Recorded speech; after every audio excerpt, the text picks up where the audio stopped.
नमस्कार दोस्तों, राधे राधे।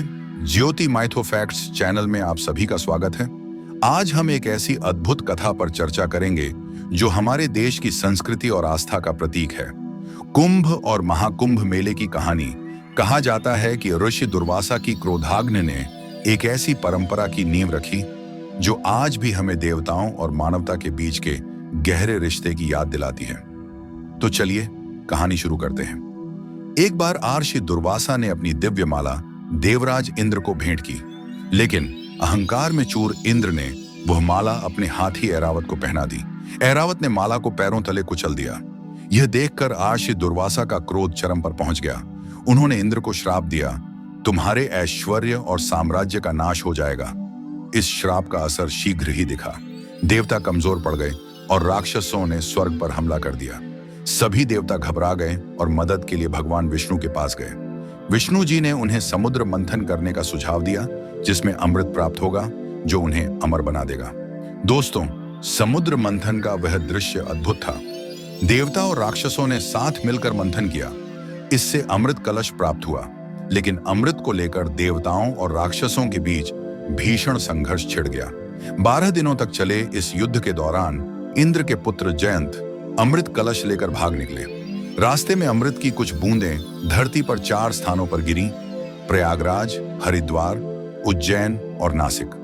यही कारण है कि इन 4 स्थानों को कुंभ मेले के लिए पवित्र माना गया। अब सवाल उठता है, कुंभ मेला 12 वर्षों के अंतराल पर क्यों होता है? इसके पीछे एक अद्भुत खगोलीय तथ्य छिपा है। देवताओं का एक दिन हमारे 1 वर्ष के बराबर होता है। चूंकि अमृत के लिए युद्ध 12 दिनों तक चला, इसलिए कुंभ मेला 12 वर्षों में एक बार आयोजित होता है। महाकुंभ। महाकुंभ की महिमा क्या है? महाकुंभ में प्रयागराज का महत्व विशेष है, क्योंकि यहाँ गंगा, यमुना और सरस्वती नदियों का संगम होता है। मान्यता है कि इन नदियों में स्नान करने से सभी पाप धुल जाते हैं और मोक्ष की प्राप्ति होती है। कुंभ के 4 प्रकार होते हैं।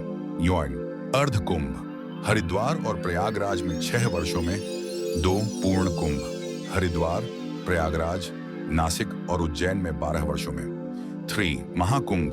प्रयागराज में 144 वर्षों में। 144 वर्षों बाद जो महाकुंभ कुंभ मेला लगता है, उसे महाकुंभ कहा जाता है और इसका आयोजन हमेशा प्रयागराज में ही होता है। पर आप सोच रहे होंगे कि प्रयागराज में ही क्यों होता है महाकुंभ? क्योंकि प्रयागराज में गंगा, जमुना और सरस्वती का संगम होता है, जिसे त्रिवेणी संगम कहा जाता है। और यहाँ स्नान करने से लोगों के सारे पाप मुक्त होते हैं और मोक्ष की प्राप्ति होती है। तो दोस्तों, यह है महाकुंभ की दिव्यता और अद्भुत कथा।